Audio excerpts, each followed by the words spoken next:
So this is the first production mold I did.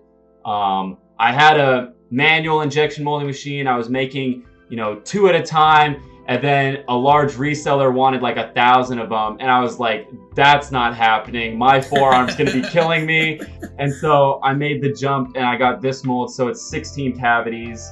The beauty of modern injection molding, every 20 seconds, I'm getting 16 parts completely automated. Wow.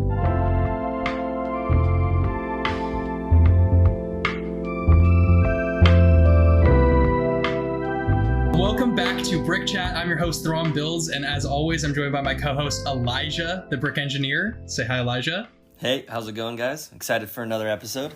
Me too. Great guest today. So, very special episode today. We're going to jump into some more artistry and craftsmanship behind custom injection molded Lego accessories. So, known for their vast portfolio of work, many of which were the first I had ever seen the items in their Lego form, today's guest has captivated the community with their well-designed and expertly manufactured additions to the Lego universe. Today's guest is Peyton of BrickTactical. Peyton, thank you for joining us today. I'm very excited to talk to you guys. Me too. Let's go. Yeah, I mean, we already said this before we started recording, but I have a bunch of BrickTactical products sitting on my desk, so I'm super excited to talk about it. I have to ask, so I've listened to both episodes, but you guys, maybe you mentioned it, I just completely missed it, but how old are you guys? Because I couldn't get any kind of context here. Oh, that's a good thing that I never had considered. Blake, you want to go first? Yeah, I just turned 25. Okay. Mm-hmm. Okay, what the heck? I thought Blake was older than me. I'm 26. I guess I'll be 27 next year, so. See, we're learning together, exactly. Yeah, what the heck, Blake? I thought you were older than me. It's the beard. It's the beard, Blake. Yeah. For just the listeners who don't have the pleasure of video, I actually shaved recently, but I do have a little bit of a beard still going on, yeah. Yeah, I was just curious because you guys were talking. I was like, I don't know how old these guys are. That's so funny. How old are you? I'm 23. 23. Okay. Yeah. And when did you start BrickTactical? How old? So it started out as X39 Customs, and that was in 2013. So how old were you when you started that? 13.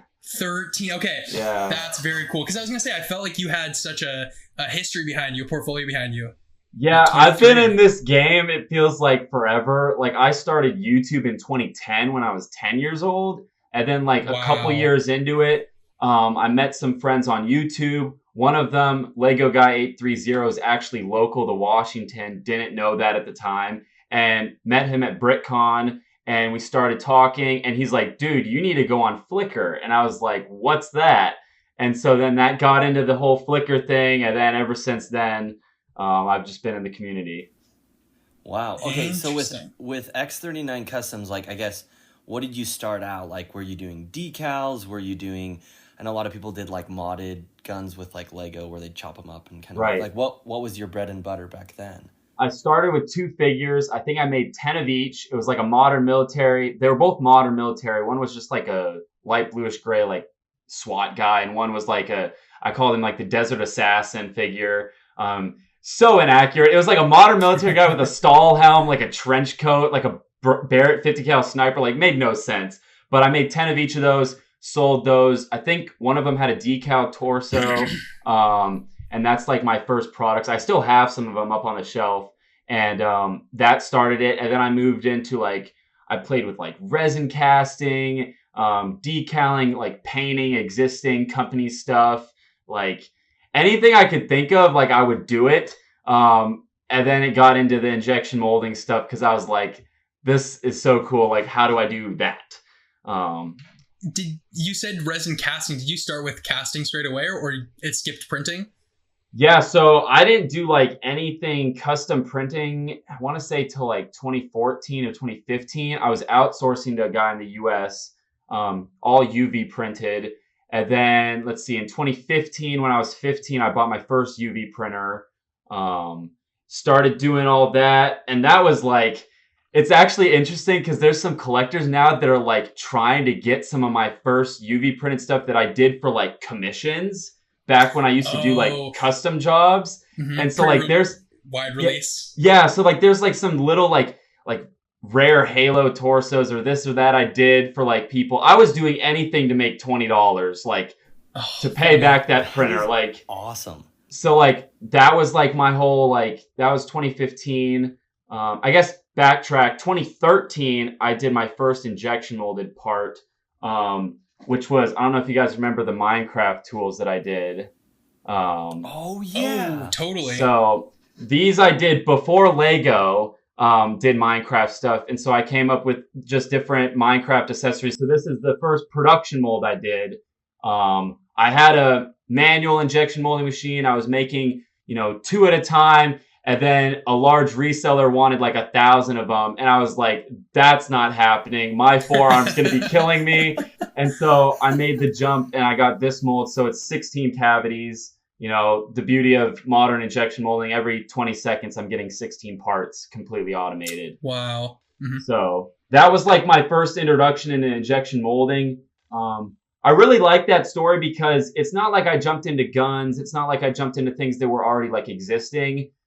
It was like a completely new market. I mean, not even Lego was doing this. And so it just took off. The product has kind of since died off because Lego's obviously done theirs, and Minecraft has kind of had its ebbs and flows. But yeah, so that was like 2013, 2015 got into printing.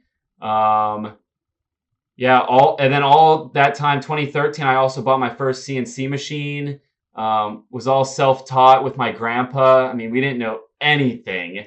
We were just like, my grandpa was definitely like my right-hand man as far as like these projects go. I was the type of kid that I was like, I want to make this sounds so bad, like a ballistic knife. Like, how do we do this? And I'd go to my grandpa and he'd be like, wow, that's a crazy project, but let's do it. And so like we would figure it out, like, oh, we need to learn about like springs and tension and like this and that and do all these things. And one day I was like, I want to make injection molds to make custom Lego accessories. And he kind of looked at me like, that's like a bigger than like a weekend project. Like, and so we just got into it. That was like our goal. Saved up money for this little tiny CNC machine. Didn't know anything. And we would just work on it, trial and error. I'll have to send some pictures of some of my first molded parts. They are horrendous. Yeah.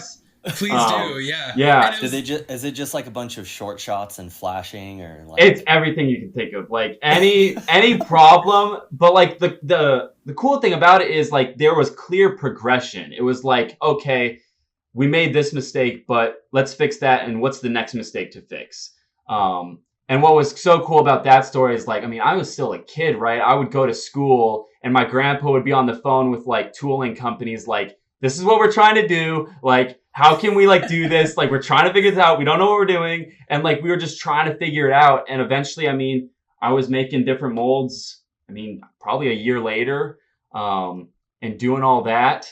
And he had a little bit of background in injection molding. I actually brought some of these out. So he was a mechanical engineer, did a lot in the nuclear field. He had a really big company that would take nuclear waste and like package it to transport it, which is like a really big industry. And so like he came up with a side project after he retired. And he made like the microwave, like this is like to cook bacon in your microwave, like way back in like the 80s and 90s. So like it's like injection molded parts, or like he did like the microwave like meal rack, like just like completely different, but it's still injection molded. And so he was able to learn the process. Yeah, and I think it was a little more hands off because it was kind of, he came up with the product and he just was kind of like, just figure it out. Like, I just want the parts, right? Like, I don't really care about the process as much. But so there was that loose understanding of it, but I really wanted to understand it. And so he was just outsourcing, right? Like, he would come up with a product and then just outsource it. Yeah. And it was all local in Washington. And I remember when I was younger, I went to my local trade school before I bought my CNC, and I was like, hey, can I talk to the instructor? This is what I'm trying to do. And he was like, I don't think that's going to work. And then we went to like local injection molding companies that were making parts for Boeing because we're in the Seattle area. Makes sense. And they're just looking at us like we're crazy. Like, what is this kid doing? Like, he's like, if you want to make this like mold for like, I really wanted to make an M2 machine gun. Like that was like my main thing with my grandpa. Like we want to make this modular M2 machine gun. I did a whole video about this on my YouTube, but like they were like, yeah, this mold would cost you like $25,000. And I'm just like, yo, I do not have that kind of money. I'm 13. Like, you know, so that was like kind of an interesting introduction, but then we just kind of took the leap and full circle in 2016. I went to my local tech college, and actually that same instructor was my instructor, and he remembered me. And I was like, hey, I did this. Like you said, it couldn't be done. And now we're totally like working out. Yeah. And like, we're like the super close. I graduated from that. And like, he's actually coming by on Monday to check out all my new equipment. Like it's a very cool relationship like that. Oh, that's super cool. Yeah. Dang. Well, okay. So back a couple of questions, but Yeah. you said, you know, BrickTactical started with you and your grandpa. Yes. Who is BrickTactical today? Is it, you know, So just you? Is it, yeah. That's a really good question. So in 2019, I think it was, I mean, actually almost exactly 4 years ago, July 4th, 2019, it went from X39 Brick Customs to BrickTactical. So I did the rebrand. I really wanted the brand to feel like cool. And, you know, like, I mean, X39 Brick Customs really came from my YouTube, which was Clone Trooper X39. And so that's where I got that. And it just didn't like work long term. I kind of knew that if I wanted this to be a brand, it needed to have some pizzazz to it. So I changed the name. And then, I mean, as of recently, it's just me. My mom's basically full-time at this point. She does all the customer service, packs all the orders, any packaging, stuff like that. And then I recently hired my cousin who moved up from Arizona to work for me full-time. And now he's doing all the injection molding, UV printing. We have a full-fledged machine shop, so we also do that for other customers. So we got a lot of moving parts, but I would say it's like 3 people now. Yeah. No, that's super cool. So anyone, if you ever have something wrong, you be nice because it's Peyton's family. No, yeah, pretty kidding. much. Yeah. Just kidding. Geez, after that, I was gonna be like, I'm just gonna start sending my resume to Payne and be like, hey, hire me next. I was like, let me help out too. So the 4th BrickTactical employee. Yes. Yeah, I'll try my best. Oh, that's awesome though. That's way cool. And going back a little bit to just, you know, how you got into Lego and custom Lego and the community, you kind of said, you know, convention, BrickCon. I can't even remember because it was so long ago, but I have to imagine I went to that it was BrickCon. Right. I went with a friend, like I think in like 2009 or 2010 or something back then. I could have the year wrong, but you know, can you tell us a little bit more about, you know, what just got you into custom Lego? Right. Yeah. Let's see. So my first show was Bricks by the Bay 2011, which was kind of random because I'm local to one of the big ones, which is BrickCon. So I didn't even know about that. I just remember my mom really seeing my interest in all this with me doing my YouTube. And she's like, let's go to Bricks by the Bay. And I was like, all right, cool. And then I learned about Brick Arms and I was like, okay, this is cool. And then I started to understand like, you know, there's like this military aspect to things. And I was like, this is really cool. I'm really attracted to this direction of things. I really like history. You know, the Star Wars stuff, I'm a huge Star Wars guy, but like I'm more history. I mean, there's so many people doing the Star Wars stuff. But then now the argument is there's so many people doing the military stuff. So it's kind of this thing, but I'm definitely more military history. And I just remember when I got into Flickr, I started meeting people and I was really into the group, like the original group of people that were doing like fig barfs. You know, once again, I mean, you guys have talked about it on your other 2 episodes is like, you know, combo figures, you know, taking other people's parts, putting them together, making cool combos. It's the best, yep. Yeah, taking outdoor pictures, all that type of stuff. That was like my squad back then. And I mean, I'm not going to sit here and like put on this facade that like, I mean, I was a huge, back in the day, huge Brick Arms guy. A lot of Citizen Brick, you know, Eclipse Graphics, all these people. I mean, I was fans of all these people. I was that guy at BrickCon that would drop like $3,000 at Brick Arms' table like every year. Like that was just who I was. And so, I mean, I loved that. But then I started, as I got older, I was like, this is great, but there's still gaps in this market. It's like there's still certain things that I really want, and it's like I don't see these people doing these anytime soon. And so that's really how I got into like the business side of it. But yeah, it was really through Flickr. YouTube never really had like the custom side of things. I feel like it doesn't even now. I feel like it's very much Instagram and like the pseudo Discord communities, if you will. Yeah, the custom stuff seem like, at least on YouTube, custom stuff will like happen once in a blue moon. Like, I don't feel like there's a ton of really popular YouTube pages that are dedicated to customs. It's usually like I think Solid Bricks posted either a YouTube video or just an Instagram post about like Grandpa Clone Customs, like he included some of their figures in a mock or something. But yeah, you're right. I feel like custom YouTube or custom Lego YouTube still isn't really there, except for honestly Blake's channel and a couple other ones that I can think of. Right. But most of them have kind of fizzled out. So I agree, honestly. Yeah, no, it's I don't know, it's kind of a weird, I mean, it's hard because I mean that's something I've struggled with is with my YouTube. It's like, how do you make videos without it just being like a straight up ad, right? You know, and right. So it's like how do you do that? I mean, because at the end of the day, it's like with what you do as far as taking photos of figures, these nice figures, it's like if you take a picture of a figure, it's like, all right, what else is there to show? Like, I don't need a video about this. Like, that's a good picture. I see what I'm looking at, you know? So like, what is there to talk about? I don't know. So and I'll say that's honestly, that's a reason why, in my opinion, I post so much on Instagram and not very much on YouTube. Right. Is because it takes so much longer to, talk about, to figure out everything you want to say about a figure. But also B, sometimes it's just better to make the figure and just let the figure speak for itself. Yeah. So I'd say that's how I got into the custom scene. Just very organically. Like, once again, this was 2011. I mean, there wasn't even Instagram, like, at all for this type of stuff. So it was very much word of mouth. And you said you started with, a little bit of Halo products, and you started with, a lot of military stuff. But do you want to just like talk about what you've already gone through your full history a little bit, but you want to talk about what was kind of popular and people were, what were your best sellers throughout different time periods? Because I have to imagine that, the Minecraft tools were one, and military is obviously doing very well now. And you just done the Mandalorian helmets and the Mandalorian rifles, which I think are just amazing. Right. So yeah, just want to talk about that. Yeah. So let's see here. Trying to think.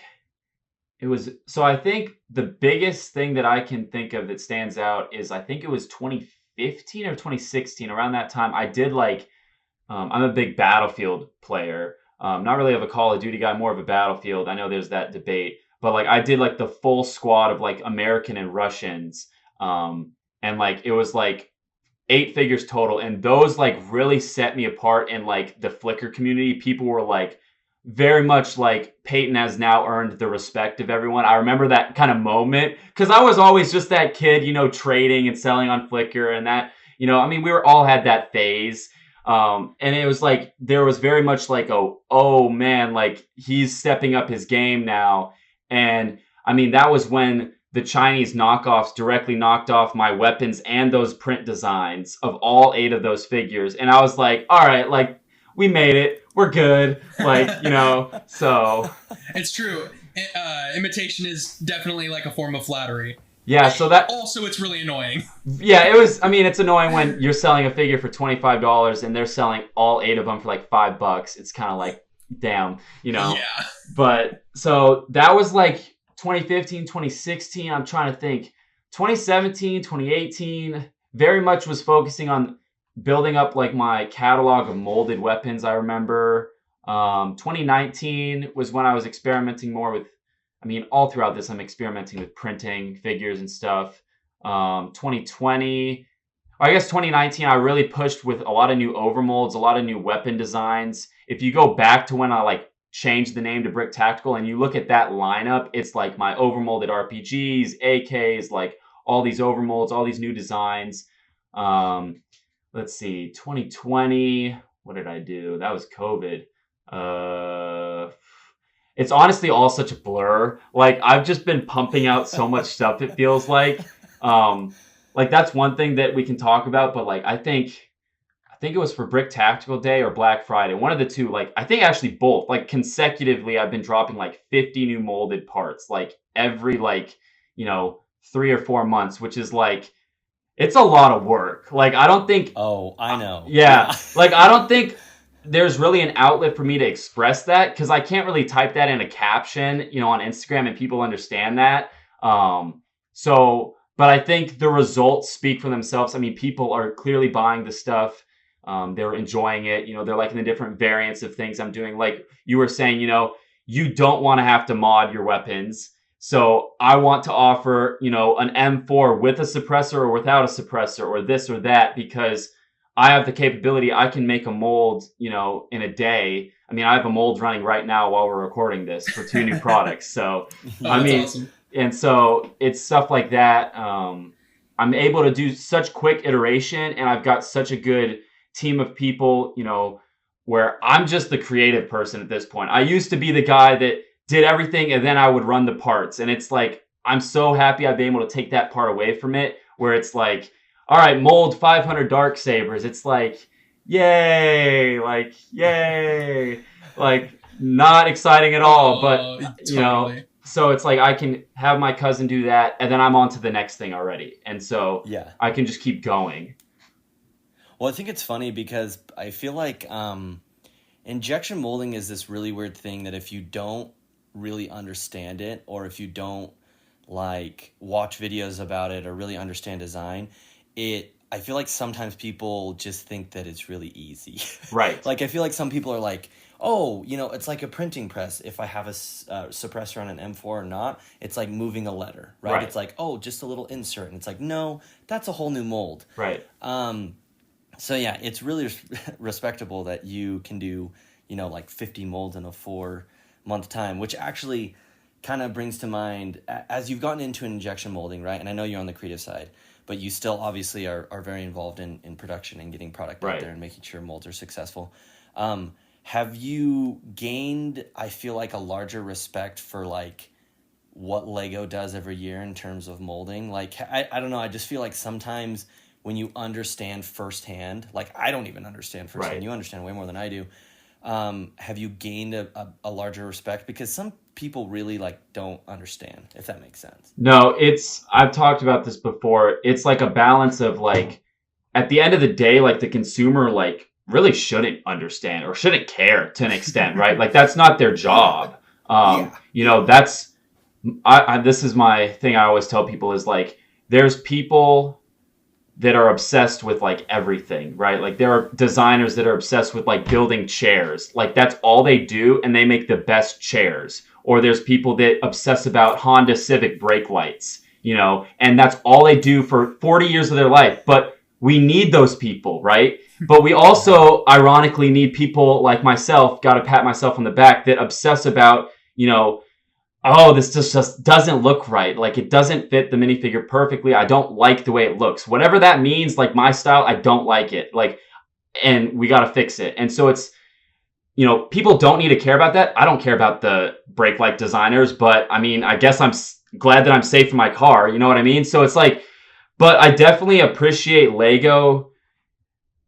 Like it's so interesting because I'm so manufacturing and business, it's both. I'm looking at it from that point of view and I'm saying, wow, you're able to do this, and this manufacturing wise, and you're able to like sell the product. Like, that's like half the other battle there. So it's just so interesting. I mean, I don't think anyone, even myself, will understand the magnitude of Lego. I mean, it's just ridiculous what they are able to do. It's honestly insane, but I also am that type of ambitious person where it's like, it's also like obtainable for someone like myself or any of you guys. Like you can get to this spot. I mean, yes, Lego is an old company, but it's like, especially with this modern edge that we have, I mean, nothing's impossible. So. Yeah.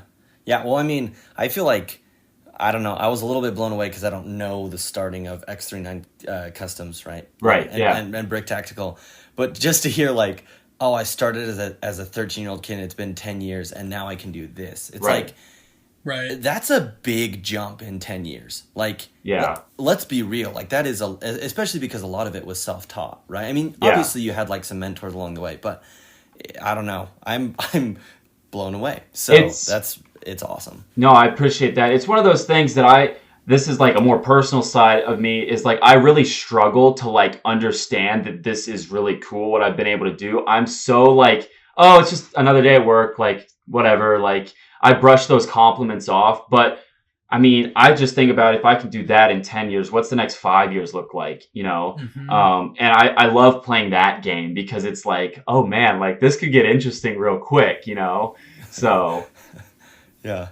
Yeah, I think there's definitely like people who are just doers and who just, you know, kind of put their head down, and you're just, like you said, you're probably just making these things because you're so passionate. You want them. They're the things you want to have in the minifigures hand in your collection. And so therefore you're not doing it because you're too concerned about your YouTube subscriber count. Right. And the subscriber count comes because you're making content that you yourself would enjoy or want to watch. Yeah, it's very much, I tell people at conventions, they'll come up to me or message me on Instagram. They're like, hey, you should make this. You know, let's use an example. You should make Destiny guns. It's like, okay, cool. Yeah, I could probably make some money there, but I've never played Destiny, so I don't really care. I'm sorry. Like, there's no interest there. Like, yeah, it's a market, but great. Like, you know, I want someone that's passionate about that to do that versus me just to dip my toes in. Like, it feels weird. You know, so I'm not going to catch myself. I mean, I don't think I've ever released a product that I was like not somehow tied to it, you know, in a way. And like, I feel like that's really important because otherwise, like you said, there's no like passion behind it. And it's so, like, why am I doing this? You know, it's, but then again, there are some products where it's like my dark saber is such a good example. It's like, I'm not like the biggest, like, I know this is going to be heated. What I'm about to say. Like, I'm not the biggest Mandalorian fan, like, but like, I was like, this Darksaber, that's cool. Like, it was in the Clone Wars, so I'm okay with that. Like, the Clone Wars, there we go, that's fine. But like, I was like, let's make a Darksaber, because Lego's Darksaber sucks. And like, I was gonna say, you were doing the community such a favor. Yeah, you needed to do it. And I was just like, I was just blown away. I mean, every now and then you hit one of these jackpots, and it's just like, holy cow. Same with like my lightsaber hilts for Jedis, like that. Oh, those were so good. Like that, just like out of like I was like, how has no one done this? I was like, wait a minute, like I gotta, you know, take a break on it. What's crazy is I've got 40 more of those coming out. Like there's more coming. So like. 40? Yeah. Dang. Holy heck. So wow, okay. I can cut this because I totally forgot to even write anything about this. Okay.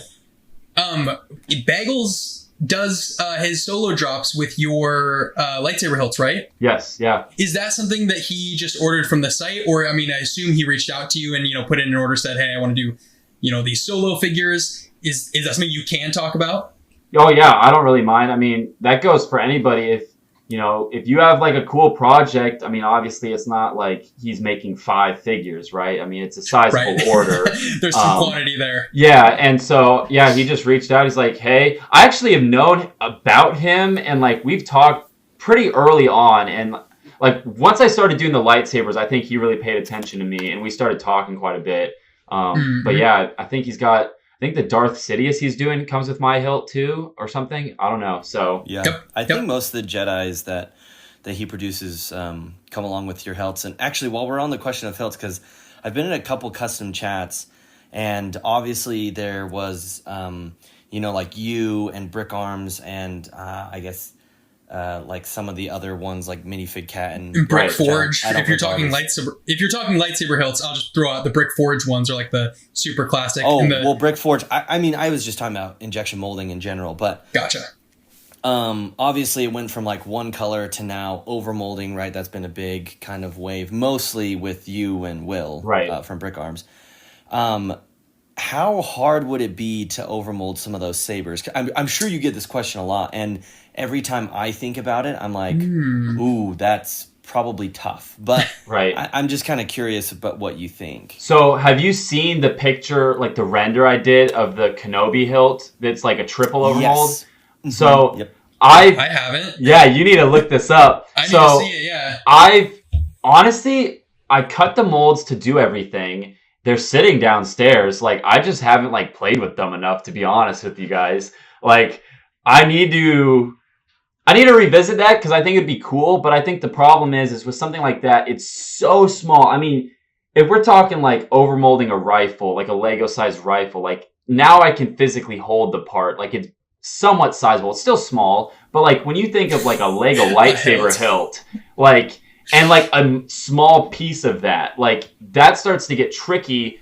But I absolutely love like the whole micro machining. That's kind of like a subcategory of machining, is like all, like super detailed. Like, I inspect my parts under microscopes. I don't think anyone else does that, but like I'm crazy like that. I don't use a microphone, but I use a macro lens, and then I absolutely zoom real close on all my pieces. I mean, that's kind of what led me to mostly just having pad and injection molding in my collection, is because when you're looking at it that close, you want something that can hold up to that resolution. Right. Yeah. Right. Yeah, it's a little bit extreme, but I don't know. I love it. I love the detail. A magnifying glass. That's hilarious. Well, I was gonna say, yeah, like, it doesn't really surprise me, though, because knowing the size and detail that you need to get for lightsaber handles or for, like, triggers on some of your modern military weapons or scopes or silencers, you know, and you have you pack in a lot of detail into your molds, which is extremely respectable. And so it's like you're probably, I would guess, machining with, like, at least your finishing passes.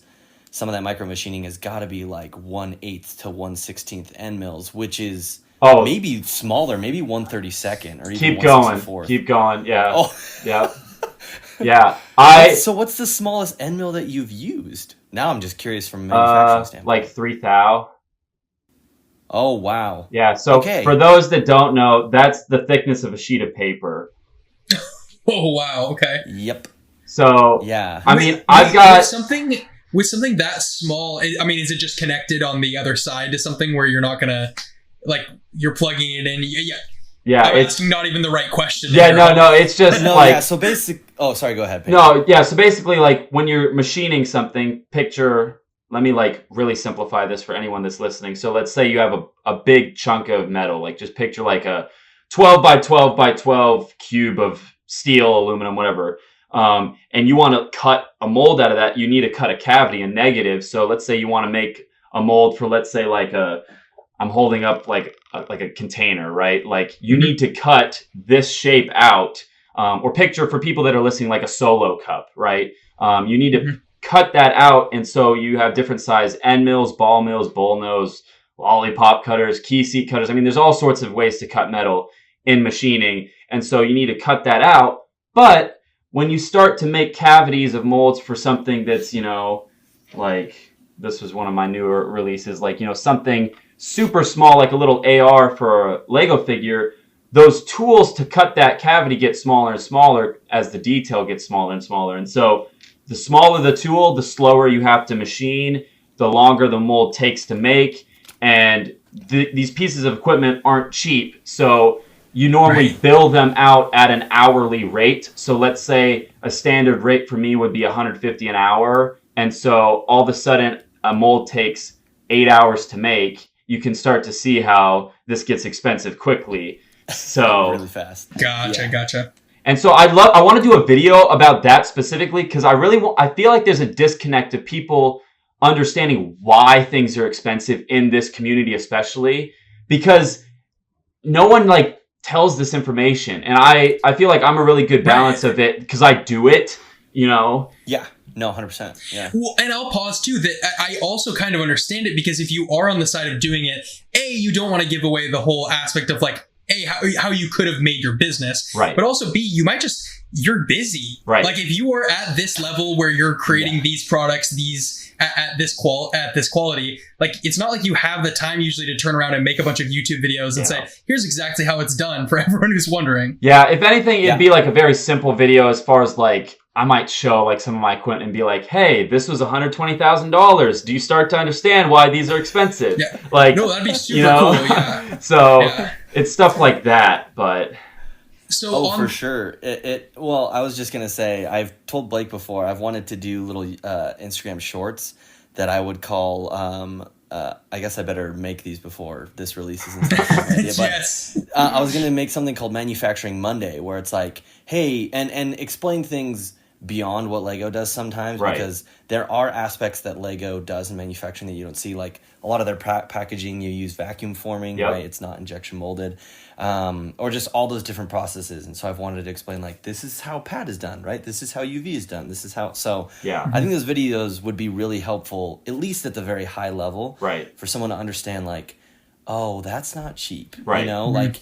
I think someone asked me one time, because I'm sure you laugh at this, but it seems like every other day, whether it's a custom company or Lego, someone's like, just cut a new mold. I don't get it. Like, just make it. Like, wasn't one of your guys' questions, like, in a previous episode, like, pet peeves? Because we could go on a tangent about that. Yeah. I mean, maybe we'll go on a tangent, but, like, I just feel like I was, like, in a group chat where everyone was saying that. It was some Lego thing that people didn't like, and they're just like, I don't get it. Just cut a brand new mold, right?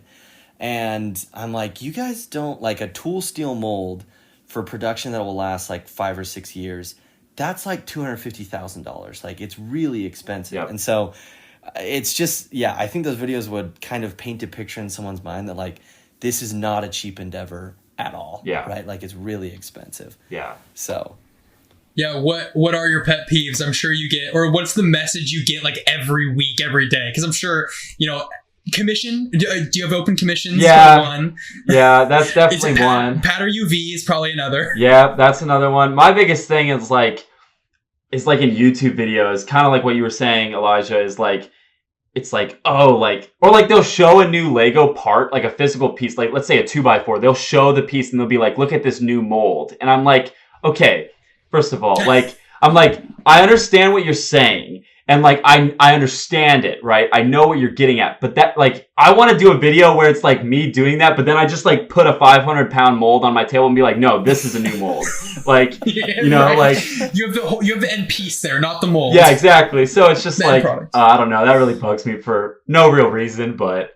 So. Oh, it's okay. I don't even mold and it bugs me. Like, I'll be in group chats and I'll be like, you don't get it. Like, literally, people are, like, pulling these things out with cranes and, like, they're so ridiculously expensive. And then the funny thing is, the follow-up question is, like, then how does Lego even make money? And it's like, oh, let's just... Yeah. Oh, yeah.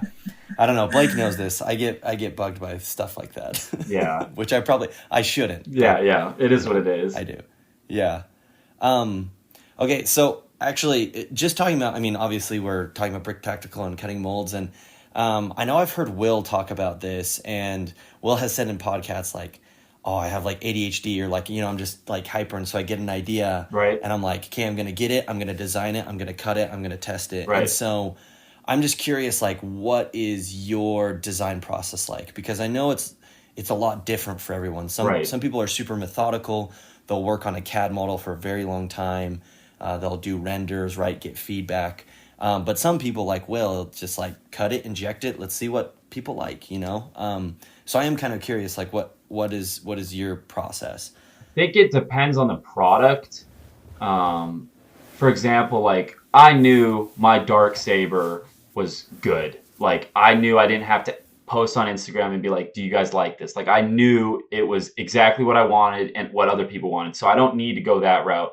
But like, let's say I'm designing a new tactical vest with different pouches and all that. And like, I want to get feedback. Is this pouch layout like accurate? Do you guys like this? Should they be bigger, smaller? Like that's when I start to go that route, because obviously you want to, you know, for all the reasons we just said, I want those parts to be successful. So I don't want to go through all that effort and then people be like, man, that pouch is really small. I really don't like that. So it really depends on the product. A lot of my stuff, I'm starting to get better. I feel like once again, it's my style at the end of the day. And I think people are starting to realize and kind of trust my style. And it's kind of proving that I can just kind of make something And as long as Peyton's okay with it, a lot of other people are going to be okay with it. So it's very dependent. I mean, like the idea I had, like I'll just tell you, the mold that's running right now is like the dark saber just without the blade, just because people keep asking me, like, I just want to pose a figure just with like the hilt. Yeah. And I was like, that's such a simple thing for me to make. So I just cut the blade off and we're making that. And then I'm also working on some other headgear that I can't talk about. But like, it's just interesting because I think it's very dependent on the product. There are those times like with that overmolded lightsaber. Like I had that idea because someone kept bugging me about it. And I was like, I'm just going to design this one night and I'm just going to make the molds while I sleep. And then I'll wake up and I'll test it. And I just haven't gotten to the testing part of that one. So that's fair though. Yeah. That's fair, honestly. Yeah, but sometimes that's the beauty. And this is one thing I know you guys were talking about in your other episodes. I think you also mentioned you recorded one of like pros and cons of UV and pad. Like I've had countless instances where I have an interesting printing idea. I want to try something. Go downstairs, fire up the UV printer, and print it within 20 minutes, right? You can't do that with pad printing. Right. No, and so it's just like that fast iteration. There's so many benefits to that. I've done this with some stuff that I can't talk about. It's going to be pad printed, but I'll UV print it first to see how it looks, you know? And so it's like I can test sizing of designs, colors, and stuff like that. And so, you know, if you just have a pad printer, you can't do that. If you make plates, you mix your ink, you set up, and you're there, and you're like, well, shoot, this is too small. That sucks. Right. So, yeah, wasted ink, wasted cliches. Yeah. Like it's, well, I think in that same episode, and Blake can correct me if I'm wrong, but I think the way that I've always put it is UV 100% belongs in the community. Yep. Even if I personally don't love it, right. I still think it belongs. And so I almost compare like resin casting / printing is what UV is to pad versus what that is to injection molding, right? Like you can't iterate as fast with injection molding, just like pad printing. But like for sizing, you might be able to 3D print something, resin print it, FDM, whatever you want to do, and look at that very quickly versus like, let me cut, you know, a $30,000 mold and then just be like, well, shoot, I was wrong here, you know? So yeah, that's really interesting. I've never thought about UV as like a test bed. That's actually really smart. Yeah. It's the benefit of having all of these, you know, technologies, because I've got them all. So it's kind of like, I really see the pros and cons, you know, like there's some very clear things. It's like I had a commission job where we did like 1,000 of a figure that like no one knows about. It's a fully pad printed figure. No one knows about this. It's for a corporate company. No one will ever find this. Oh, okay. But like, I was like, it's only one color and we need to print 7,000 sides of it. I'm just going to pad print that. Like, this seems ridiculous to like UV print this. So we just banged it out and that was a perfect, you know, that's a pro of pad printing. It's quick, you know, one color, you know, done. Right. So. Wow. That's very cool. Yeah. Oh, that's funny. So, so you did this commission for this company, obviously, and no one will know about it. So I'm sure then there's probably some other projects that you've worked on that other people won't know. But I will bring it back up. You know, we talked a little bit about the Mandalorian helmet and the Mando blaster and working. I don't know if you talked with Dayton of Classic Minifigs. Yeah, I know Dayton. Yeah. About that, right? Yeah. So when you're making a mold that's fairly inspired or close to something that Lego has done in the past, do you have to be careful about like not completely matching the style? What do you know when you're redesigning it or you're designing it? What are you thinking about? Yeah, I mean, there's definitely some differences with the part if you actually really look at it. And obviously mine's marked BT USA. BT. Oh, they're very clearly different. Yeah. Yeah, and so I have like both of them on my desk. In that sense, basically with that product, that was kind of an interesting one because I was concerned about more or less the community's like reaction to that. The main reason I was doing that was one, I was like, everyone's about this classic stuff, Mandalorians, all this hype, and I was like, this seems interesting. And people everyone has come to me. I feel like at this point, you know, for injection molding ideas. It's not, I'm going to go to X, Y, or Z. It's like Peyton seems to iterate quickly. He seems to push stuff out. So like I'm gonna throw an idea at him because there's a higher chance that it's gonna happen. And so a lot of people did that with the Mandalorian helmet early on. And it really got me thinking about it. And I was like, this could be fun because I could do all these colors. I could make them right here in Washington State. That's my big thing with my brand. Everything's made in Washington State. And also, I can kind of remove that Chinese like knockoff version of it. And I was like, I feel like this could be kind of cool. And so that's just kind of how the project started. And then did those. Dayton actually knew about them because I was pretty open that I was doing them. And he was like, hey, I want to do these figures. Like, can I buy some of these, like, perfect timing wise? And I was like, yeah, sure. And so he bought a bunch of them, made some pretty cool figures with them. Yeah. Yeah. Yeah, we actually had Dayton on the podcast. Oh, really? The episode's not out by the time we're talking. But oh, no. He's technically the first guest. And we. Oh, my gosh, Dayton. I know. I should have sent it your way. That was honestly stupid of me. I should have sent it your way so you could hear it. But yeah, we just talked a little bit about it. And his process printing on the helmets. I will say one thing. Well, I'm not going to say it. I'll show you guys. So this is like video exclusive. If you guys want to say something, I'm just going to show this and let's just remember what we were just talking about. I don't know if you can see what color this is. Oh, I can see. I think. Yeah. I think you do. I think you know. You should definitely know. Yeah, I know. Yeah, based I on was going this to say, now. I'm pretty sure I know what that color is. Yeah. Yeah. So that brings up a good question. When I guess maybe we'll have to cut this. No, you can say it. You can say it. Okay, I was gonna say when you're color matching for Lego colors that you really want, right? The things that come to mind first are a lot of the like sand purple, sand red, sand blue, sand green, all of that. Do you tend to use regrind instead of trying to find your own plastic, or do you just try to color match with the manufacturer? Kind of what's that process like? So that's another thing people don't understand is color matching is very expensive. Chopping up Lego is very expensive and hurts the soul. Yeah. And it's just an added step. So pretty much everything that I run on production molds is I send out Lego parts to a lab. They color match it perfectly to Lego's color. And then I get colorant that you mix with virgin material. So you have just a white plastic that you put. It's like food dye to plastic.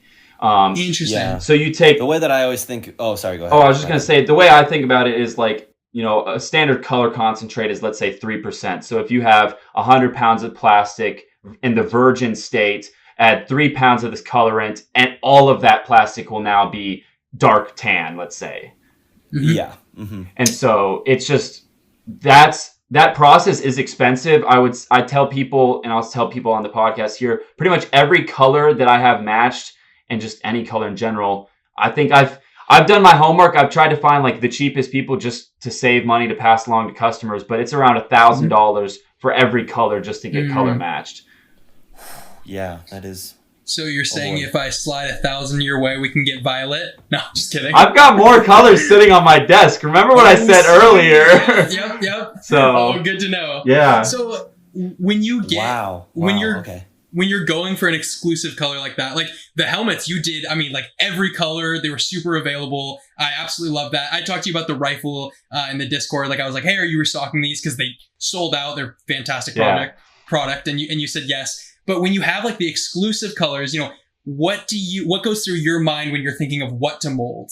Because obviously, like you can't do all of your products in enough stock for everyone to have all of the colors. But yeah, I think with like that type of stuff, like I know you guys talked about like the sand red guns I did. Like it was literally like just a handful of them.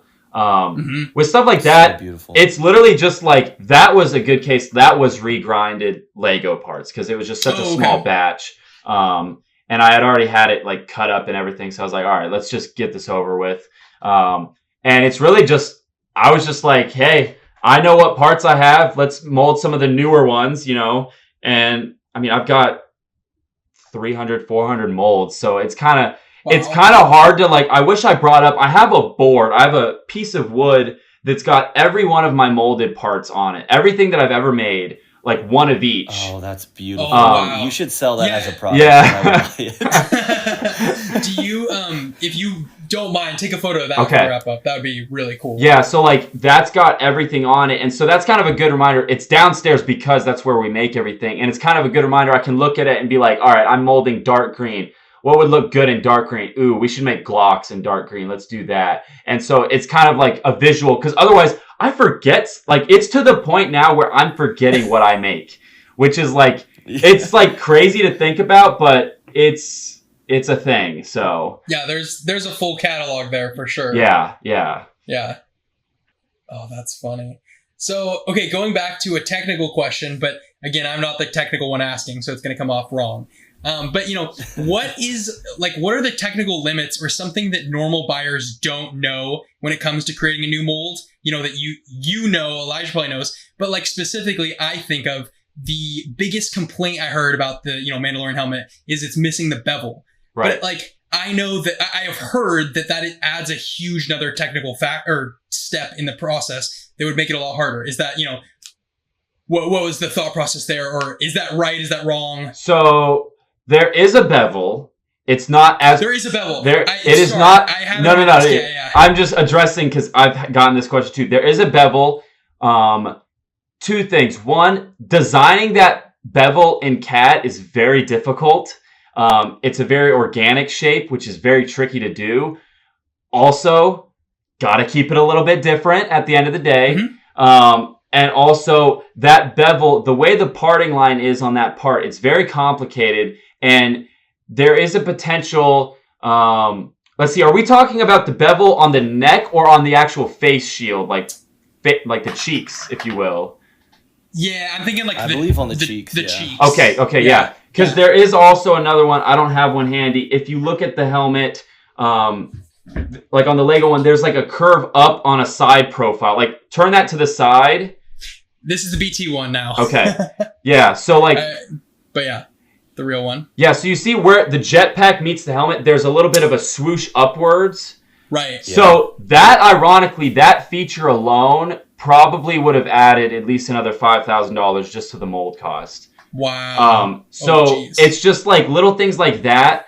And this was like a perfect storm of like, if my goal was to exactly replicate Lego's part, I would do that. But that's not what I was trying to do here, right? So it was kind of like a blessing in disguise. It's like, all right, let's save some money, pass that along to the customer, and it's different. No, and I will say, I just wanted to ask because I was curious, because I don't know the technical side. Right.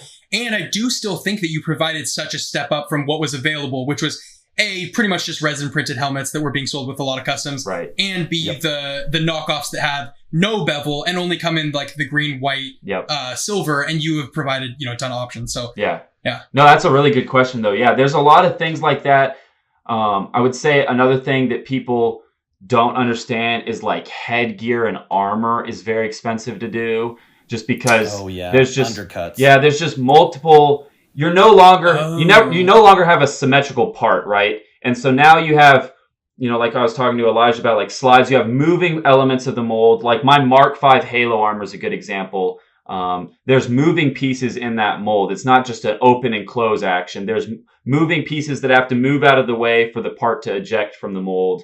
And once again, that adds design costs, machining costs. It's just skilled labor time is what it is. Mm-hmm. And so once again, I mean, even if you're, let's say on the low end, you're paying $80 an hour, which is on the real low end for tool and die work. Like an extra 10, 20, 30 hours adds up quick. So definitely. Yeah, the best way that I have thought about it is, because you're right, with armor and helmets, right? Like, if you just think about, so I guess the easiest way to think about this, right, because it's a podcast, right. Maybe we can include a picture or something, is like when you have a helmet, right, there's a certain point in which let's say the tool is like a toothpick, right, and you're digging in the sand. There's a certain point in which you have to go under. Right.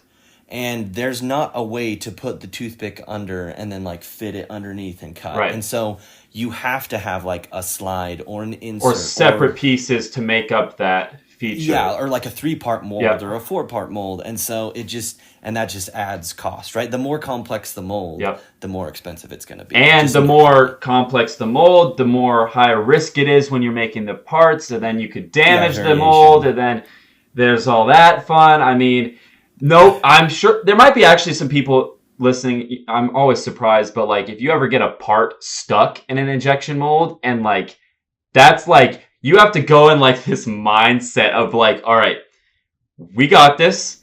I'm a surgeon. We are going to get that part out of the mold without, yanking your hand and scraping the other side of the mold, and then, you're screwed. I mean, there's like all these things, and it's very stressful, but it's just one of those things. Interesting. Okay, so I have another really potentially dumb question because I don't know the technical side, but like, what is the time on a normal mold versus an overmolded item? Is it, I'm sure it's not a factor of if it has 2 molds, it takes twice as long, because I'm sure it has the slides and other factors you were talking about. But that, and then what percentage of like normal molds fail versus overmold, having a failed part or a short shot or something like that? So I would say, let's see.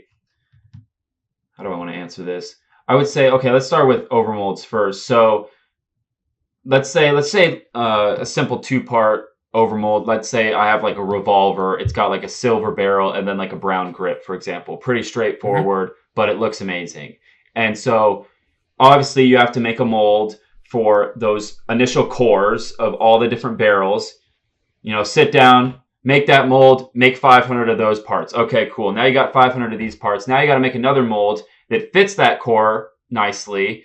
And then you overmold, let's say, that brown. So now you got to change colors in your machine, go to brown. Now you got to mold 500 parts again. So it really is a pretty straightforward factor, I would say, of like 2, depending on the, colors.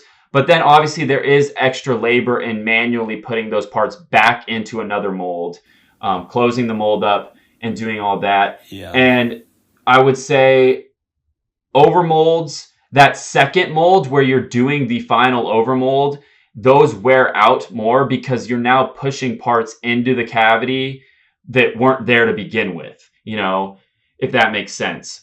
And so I think so, yeah. So versus, let's take, for example, just like an all black M4 that I sell, right? Mm-hmm. I'm just molding black, boom, mold black, part comes out, boom, boom, boom. We're just doing that. That's all that mold does. Mm-hmm. We're taking parts out of the mold. But now with overmolding, you're pushing a part into a mold. It's reversed, you're not ejecting the part, you're placing the part, and you're now wearing that surface constantly by pushing parts into the mold, into the mold, into the mold. And so it's like double the amount of wear and tear on the mold. And so normally that last mold where you're doing that secondary color, you have to, I have to remachine them, or I have to completely remake them, just because they do wear out quicker. And so there's that aspect of it that I think kind of is reflected in the price of the parts. Obviously overmolds are more expensive. I don't know. Does that kind of answer that? Yeah. Oh, yeah. Okay. Oh, that's super helpful. For those listening, I guess maybe, and Payne can correct me if I'm wrong. I think I know what I'm talking about, but Payne can correct me if I'm wrong. When it comes to the molds, right, the biggest thing that wears them out is obviously if you make a mistake, like a tool gets stuck in a mold, or you scrape a mold, or because those things have to be airtight.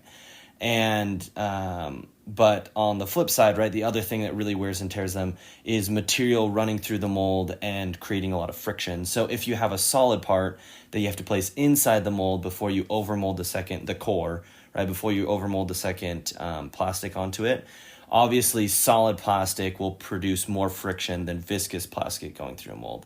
Therefore, it would wear it out more. I would think, again, if I sound like an idiot, let's just cut this out. No, I'm pretty sure. It's just quite literally physical wear and tear at the end of the day. And then designing that second mold perfectly, right?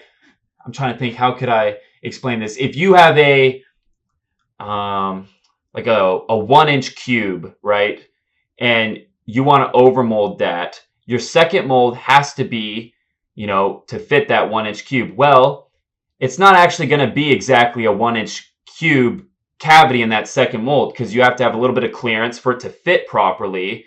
But you can't have too much Oh. because then there's wiggle room and that plastic's going to find that and it's going to flash. And so there's this really fine line. And, you know, once again, that's where, I mean, I've had a couple products where I've had to remake the molds countless times because I'm like, it's not where it should be. Like, I've gotten to that point where I'm like, it could be better. Let's tweak it a little bit and get it to the sweet spot. So, and that just comes with experience. But yeah, it's definitely, that's what you're paying for with overmolding. There's a lot more touchy-feely, you know, if you will. Yeah. So. Yeah. Totally. Yeah, that's awesome. So I guess we talked about the whole history of BrickTactical, which this has been so fun to talk about. I love it. Yeah, agreed. And all the manufacturing stuff. And I know the last like 10 minutes have been maybe a little bit more technical. So no, I love it. Yeah. That got Those a little bit still boring. with us. So Yeah. No, just kidding. Yeah. But I guess like I know that you said you're cutting a bunch of molds currently as we're talking, and obviously you're cutting a lot of molds for every single release, 40, which is insane. But like, I guess what are you most excited for with BrickTactical going forward? Like, is it overmolds? Is it pad printing? Is it just making more products, creating a larger catalog? Like, what excites you the most, or where do you think it's going? Yeah, you know? That's a really good question. To clarify, I don't know if this was in those questions that you sent me because I didn't read them, to be honest. I wanted just to be completely natural. That's awesome. So, yeah, this is all off the cuff. Okay. Ooh, excited for the future. I'm really excited because having, like, for example, my cousin to be able to offload some of this more or less manual labor, if you will, you know, just the repetitive production side of things. It's allowing me to do what I'm good at, which is what I've kind of come to realize is coming up with these ideas and getting to push the limits. I didn't fully read the questions, but I briefly saw, like, you mentioned, like, pad printing, like, and do I plan to do that in the future? Obviously, I have a pad printer.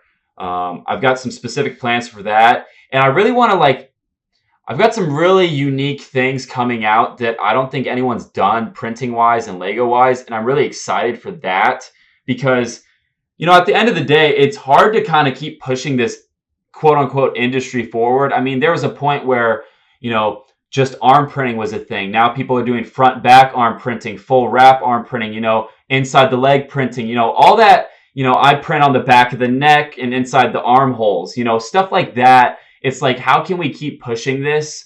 And I've got some ideas on that aspect. And then also I'm hoping for this to be for Black Friday, is I've got like 5 or 6 pad printed figures of like all sorts of varieties. Sweet. Like there's like a Star Wars one, there's like a pop culture, there's a military, like there's a little bit of everything. And I really want to test.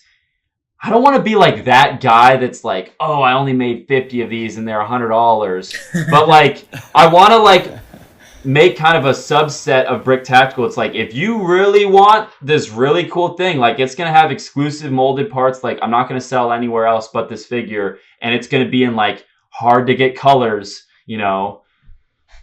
So I just on that, because we did talk about the pricing on again another episode that's not out yet, right. So that you wouldn't have even had an opportunity to listen. But we do kind of talk about that. You know, some people use the exclusive as like a crutch or like as a way to drive their price up. Right. But I think that there is this really special opportunity because I've heard of. I mean, I know CB does it with some of their stuff where it's like just exclusive to their top buyers, but I know a couple other brands that are leaning towards that way too, where like. It's not that it's going to be only exclusive to someone or it's unavailable. Like you're still making enough for someone to get it, but you are, because it takes so much time to make these products, you're investing your time into this special little project. And so it's going to cost just a little bit more, you know, just because time is valuable and there's so many other projects, so many other things you could be doing to do all of these different special, you know, molds. Of course, I don't know what they are at all, but, I'm already saying for you that it makes sense. Right. And it's kind of, if they're a little bit more limited to test it out. Right. Yeah. My kind of like, I mean, just from a business sense, just so people kind of understand my thought process, I could be completely wrong, but this is how I look at it. Let's say, you know, if we want to get down to like brass tacks numbers here, if I release a UV printed figure for $25 and let's say I make 100 of them, okay, that's $2,500. Okay. or I could, let's say that $2,500 is like, for some reason, like that's my quota. I need to get that. Okay. I could do 100 pad printed figures and I could sell them for 25, or I could do 50 of them and sell them, for double the price, or, so there's different ways to still meet that threshold. Because let's say if I have a budget, that's a better way to look at it. Let's say I have a budget to make a project, and that being a figure, I can make 500 of them UV printed, or I could do 200, leave a little more wiggle room, and let's give them a custom molded accessory that I will never sell anywhere else. Yeah, I think that's really special, and I think that's something wasn't available in the community years ago. Right. So I'm really glad. I'm happy to hear that. Yeah. Yeah. So that's cool. Yeah, and I think it's just one of those things where I know one of the pet peeves that I think I brought up is I extremely dislike when it comes to customs, like exclusivity for exclusivity's sake, right, when that's all that you do, right? Like you're saying, it's like, oh, I'm going to give them something that's pad printed, super high quality, but I'm going to make this molded part that I'll never make again, right? I'm like, that makes sense because you have hundreds of other molded parts that you've built an entire business on. But I feel like sometimes I just see people where they're like, hey, guess what? Like, I resin printed this one piece and like I'm only going to make 5. And I'm like, why? Right. Like that's so dumb to right. me. And so to me, right, if you want to do that, if you're listening, it balls in your court. You do that. That's totally for you. But I do really like that model where it's like, I'm going to give you something super high quality and then a very exclusive piece, saber, weapon, right, helmet, whatever it may be. Yeah, I think that's really cool, especially when it's very high quality molded, right? When you're doing stuff, obviously BrickTactical, we talked about this. I have much of the stuff. Like, it is very high quality plastic, very high quality molds. No, I appreciate it. But I think that's like a good question to ask you guys, and it sounds like you're answering the question in a good way. Is like, that's like my thought process, because I don't want to be, I don't know, there's like polar opposites, right? Because it's like, you could be the Citizen Brick where it's like, I do 500 of something, or you could be like, I don't know, there's so many people doing this now, or you could do exactly commissioning like 25 or 50 fits. Yeah, there's nothing wrong with it, but yeah, it's like totally. I want to be like in the middle, like I said, where it's like I can, because obviously at the end of the day, like I got a payroll now, like I got to pay people, like so like things are different. It's not just like, what do I want to make? There is a little bit more of an element of like, I need to sell something, right? And so it's like, if I make maybe not 500, maybe make 100 or 150, and I still have that, like I said, I can play and make that cool molded part. It's still feasible cost wise, and it sounds like you guys are sounding, like you're all over that, No.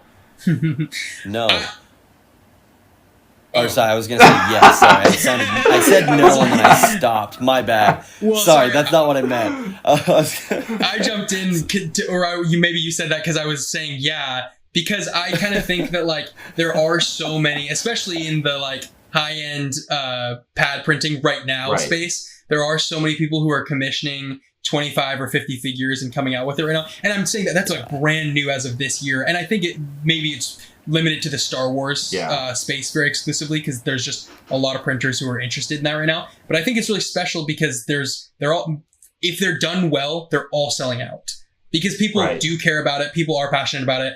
And it's nothing against the smaller quantity figures, but like, when you do get to that a little bit higher, like you said, like 50 or 100 quantity, you are sometimes able to, in your case, add a custom element, like a custom molded element versus just the printing. Right. And I think also it's like, it's all like relative, right? Because it's like, I've got this brand now where it's like, if I do what I just said, what I'm planning to do, like 50 figures isn't gonna last at all.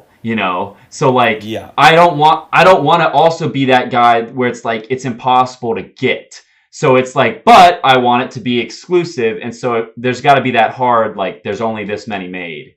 So it's all a balance. Well, and I think the other thing that I was going to think, and again, I do really like the idea. I like said no, but I know exactly what happened. I thought that was hilarious. My bad. Makes for some good comedy. But I think the other thing that's important in manufacturing and that as you've explained your products, you do a really good job at, is like pivoting, right? So it's like, I'm going to have this idea of exclusivity with this exclusive mold, and like, let's release it and see how it does. And then like, let's pivot, or like, let's pivot this way or this way, which is obviously really impressive. And I feel like one of the things that's great about being in the custom Lego space is that obviously you have very high costs, right? Like we talked about your molds and your machines and all of this different stuff that you're doing. But you can be, well, I guess I shouldn't say a little. You can be quite a bit more agile than you can as Lego, who has, you know, like hundreds of thousands of employees.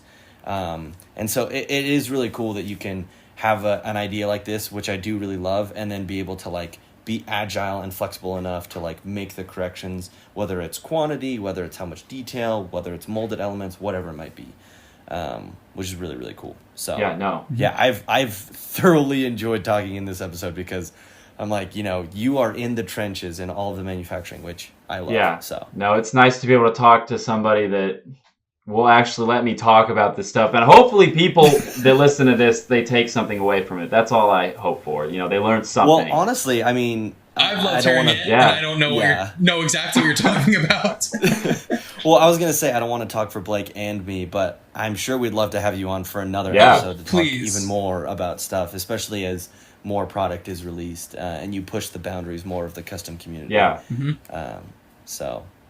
Absolutely. And also, okay, two quick clarifications. Okay. So random, but I did just think of them. One, I did know, because I think you just said, I did know you did pad printing before. Right. And I meant, like, yeah, I saw like the sad face pad printing and was wondering if you were going to do more pad printing. And then the other one was I did start modding. Okay. I've modded like 3 things. Okay. But I so appreciate that with your, and again, this has already been said, but I appreciate that with your accessories, you put out the variations of them so that someone who doesn't mod, and me up until a week ago, can get the different variations without having to do it themselves. Yeah. And you then, you know, don't mind cutting off a silencer or a scope or something because you have you probably an extra or something. I don't know. Yeah. No, I like that aspect of it too. I enjoy it all. I mean, I used to mod, but I don't anymore. I don't really do anything. I just make cool stuff. No need to. You can just make it. Yeah, exactly. Right? So, yeah. Just make what you want. You were literally modding every time you're cutting a new mold. That's I never thought about it that way. Yeah. Extreme level modding. Yeah, I was gonna say high expense modding. Yeah, exactly. Yeah. High stakes. I really hope it works out on all my endeavors with that. Yeah. Oh, that's awesome. Yeah. Okay. Well, Payne, we appreciate you taking the time to record this episode. We've developed a little thing kind of like copper. Yes, I'm so glad we're doing this. I thought you guys were going to end it, but I'm so excited for this. We have Elijah coined it, but we have stud. Okay. So you have to say whether you would buy it or skip it. And Elijah actually messaged me really quickly and added one item during this episode. So we'll add it to the last one. That's not good. Elijah? No. What? Did I message you about one of them? Yeah. You just sent it to me, and I was like, oh yeah, that's brilliant. Oh, well, that's one of his products. I know. I figure we gotta add it though. Okay, yeah, let's add it. I like it. Okay. Yeah. So our first one for stud or dud. And also take your time if you need to look any of these up. But the Jaka Brick Moth Gideon. All right. Are you familiar with Jaka Brick? Yeah. So just like for everyone listening, you got to remember, like, I don't think I've bought a custom figure in a long time. Like, yep. I think who did it? Was it Baggles? Yeah. Mm-hmm. He did Plo Koon, I think, somewhat recently. And I think he sold, I don't know if I should say this, but he sold out of them. And I was like, hey, I really wanted that. And he's like, I got you. And so I got one. Don't message him. Awesome. He's very busy. But so like, I'm excited to see that and see some of that work. I think the last figure I bought, I don't even know, but I don't know. Moff Gideon, like I said, I'm not the biggest Mando fan. It's a cool character. Probably dud, honestly. Yeah. That's okay. Yep. Yeah. Nope. Yeah, love it. Elijah? Yeah, for myself, I'm gonna say dud, and that's not because I don't love Jaka products. I've pre-ordered several of his figures in Mandalorians, including Bo-Katan and Jango Fett. The Bo-Katan one was nice. Yeah. The Bo-Katan one was beautiful. Very nice, yeah. But I do like the design choices of Phoenix a little bit more, and that's not to say that Jaka is not a very good designer. I think he's incredible. And so I know that they're producing a Moff Gideon, and so I'm going to wait for that one to get it. So I will say dud, but it's a very respectful dud if Jaka is listening. He makes wonderful products. Yeah, you still love the design. Totally. Yeah. I am going to say stud because I have pre-ordered it. And in my case, I actually love that I was just listening, shout out honestly, to the other podcast that's running right now, the Big Bad Fig podcast or something. Jaka Brick was just on it, and he talks about having mini bigs as a established US reseller, and that totally influenced my decision because I went with the Jaka Brick one because shipped it was like $95 in the US insured, and I don't know what the PCB one is going to be, but I imagine it will be a lot more and probably have more expensive shipping as well, which is not to put it down, but just in my collection right now, I'd rather go with the high end but more affordable one. Yeah, definitely. Okay, so the next one is not custom, official, and actually a set this time. There have been leaks. I guess it hasn't officially released, so I don't really care. But it's the new Yavin 4 set. It's a little bit like kind of Darth Vader's castle I've seen style. this, yeah. Once again, I haven't bought a Lego set in a long time. I think it was 501st Battle Pack, just because you have to get that right. Right. I'm trying to think. That one's honestly a dud. I think I watched David's review of that, and I was very kind of disappointed. Yeah, I don't think there's anything more that needs to be said about that, honestly. It was cool though that they're giving so many figures. Like the fact that they're starting to do that was cool. But I don't know. I wouldn't want to display that. I just buy it for the figures. Exact same reason here, dud, and I might bricklink a couple figures, but I'm not concerned about it. It is a cool set though, but I'll do the quick shout out to that set that was supposed to happen, the Yavin 4 set that was designed or something that was and that book never came to be. Yes, exactly. That one looked really cool. But I'd be curious to see those side by side. Yeah. In my mind, I know there's been a price jump with Lego, and obviously, as much as people don't say it, it actually does fall. Lego prices do follow inflation fairly well. Mm-hmm. But I'm in my mind, I'm $170. I almost would rather pay another $130, make it $300, and get a Master Builder series that looks pretty good, like the Cantina, right? The Cantina's, it's not a UCS set, but a lot of those Master Builder series, like the Ewok Village and the Cantina and Cloud City, that was broken up into 4 sections. Maybe not that one as much, but do pack a lot of detail with all of those figures. So I will also say dud. It almost, when I first saw it, I was like, is this a 4+ set? Because just some of the design choices were really poor, really, really poor. So yeah. The next item we have is the PCB cowl. Ooh, I didn't know this was a thing. It is. Hold on, let me look. Yeah, and it's not on Phoenix Customs page. Oh, it's not? Let me see if I can find it. Is it on... Because he has designers and manufacturers, and so let me see. Finding the overseas customs render photos sometimes is like a game. Is it on Discord? Is it on Instagram? Did I get a... It's not on PCB's page. Tier 1. Payne, I'm going to DM you a picture of it, unless you haven't already found it. No, I see it. Ooh, interesting. From the new game. Yep. This is a cool looking figure. I don't know. I'm such a fake Star Wars fan, I swear, because I don't... That's okay. I still don't understand who Cal Kestis is, even though I made his lightsaber and a minifigure of him. I just don't understand it. So I'm gonna say dud, but I mean, this looks like a cool figure. That's a great answer. Yeah. Oh, that's funny. I'll expose myself as a slightly fake fan too. I haven't played the games, but I have watched a playthrough of both of them. And I liked them. They looked really fun. I just like literally haven't had my any console set up in a while, and I'm scared if I set it back up, I would never get back to making like actual content or anything like or doing anything else. I already don't have enough time to make little figures anyways. Right. Yeah. Well, I guess I have a little bit of a one-up on the other two people on the podcast. I think I rented the game for like 4 hours, or I guess I rented it for a whole day, but I only played it for 4 hours. And it was the first game, it's not even the second game. But I will say, Stud, I think I will pre-order this one.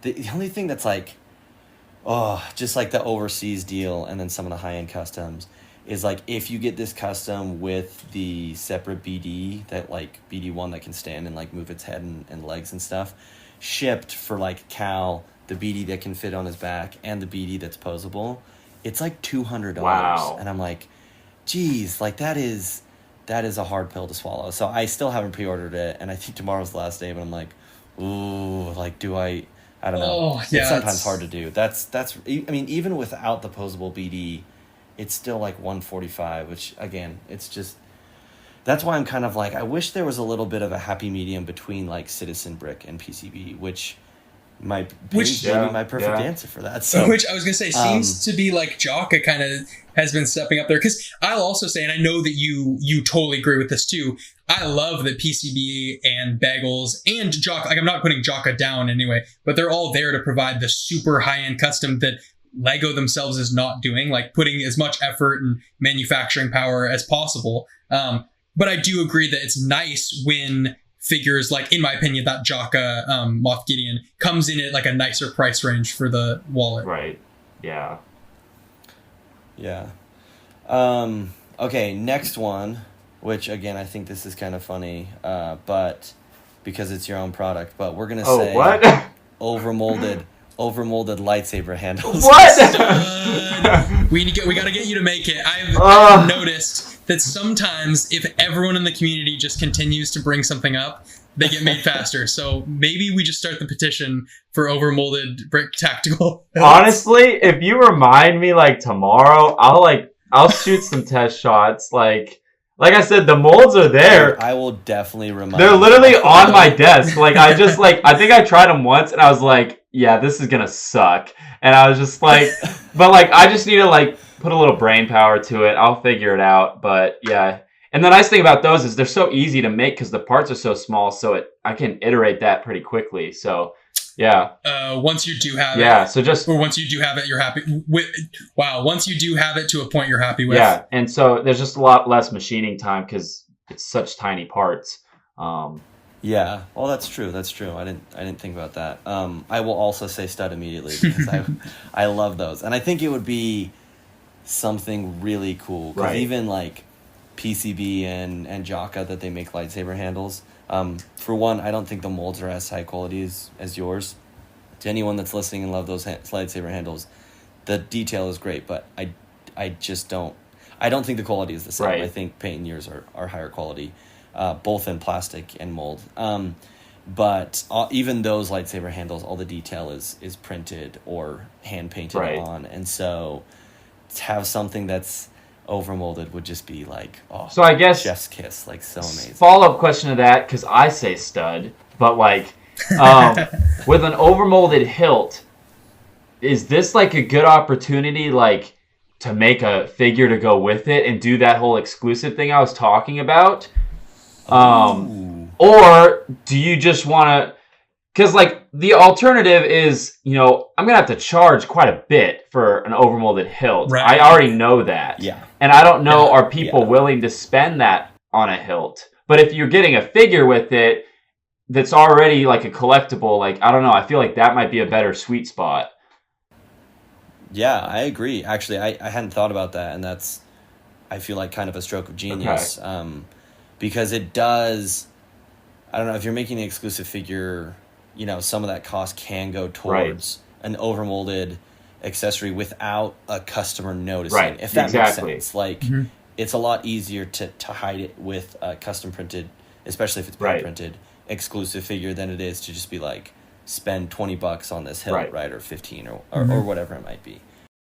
I'll also throw out another option that I think could be cool, like the PCB Mando helmets that I think are really special. They only were like available, when the figure was up for pre-order, and they did that again with the new ones. But basically, you could order some extra ones to upgrade your actual Lego one as well. So I do know that any of the high-end customs, Baggles, Jaka, those type of things, you can't buy the accessories separately. You only get it with the fig. But it could be cool to, obviously it's going to be really expensive on its own, not with fig. And obviously the fig would be high quality and would be pretty expensive too with a custom element. But I think it could be cool to sell them in both, on its own, so that you could take that and upgrade it with the official Lego element, but also in its own custom figure. And maybe do it where I only sell that, let's say that hilt for, let's say that 2-week period or whatever, like where it's, maybe you can get it individually, but you got to act now within 2 weeks or something. I don't know.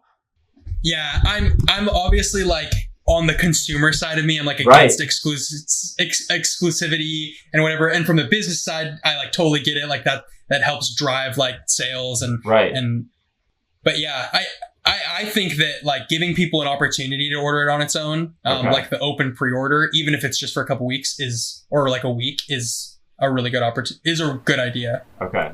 Yeah. I almost wonder if it should be like exclusivity, but within time period. So like, it's like, oh, we're going to sell these 4 or 5 overmolded sabers like May 4th, right? And it's like every year on May 4th, it's like, that's when you can order them. But like the rest of the year, it's like, nope. It's kind of fun I don't too. know, maybe that doesn't work, but it could be like exclusivity for a specific time that's like Star or Black Wars Friday or BT Day or whatever. Yeah. Yeah. And then you could only get it maybe at conventions too. Give like just yet another reason to come out, which I used to hate that back in the day, and I still think it's like could be frustrating, but I kind of get it now because like I've only been to the one BrickCon I think last year, and then totally had FOMO of everyone at Brick for Chicago. But like, it's super cool to have some exclusive stuff that's just there for the in-person. Like, I think that's pretty special. Yeah. Definitely. Blake, I think you have I have one more. I'm going to send it to both of you guys right now because I doubt you've seen it. Maybe. But it's the Brick Guild military torso. And if you go to their website, they also have some cool baklava faces and new military stuff. They do, just like really the classic stuff. Yeah, I've heard you talk about this guy quite a bit, and I found him when he started doing stuff. No, these look pretty freaking good. He was actually the Brick Guild. The two of them were our guest last week. Oh, on the interesting. podcast. Okay. Yeah. Again, no opportunity. I'm still editing it, so you wouldn't have even had a chance to listen to it. No, these are cool. It's interesting because I knew he would get brought up, and so I wanted to. It was a good excuse to look at his stuff. Yeah, I might have to order something from it, just to have it. I like trying to have a little bit of everyone's stuff. I've got a little bit of every company's things just to have, to look at, see what they're doing. So no, I'd probably. Yeah. I'll say stud. Why not? I love it. Yeah, they're really awesome guys. I love the design, so I'll say stud. But pretty much anything Brick Guild puts out is usually a stud for me. Yeah, I liked this one specifically because it had a little bit more modern flair than a lot of their stuff. It like kind of reminded me of what Brick Guild normally does with classic stuff, and the sweet spot in between that and like what Citizen Brick does with some of their military stuff, right? It's not quite to the extent that Citizen Brick does, which, by the way, their military stuff is just so ridiculously cool.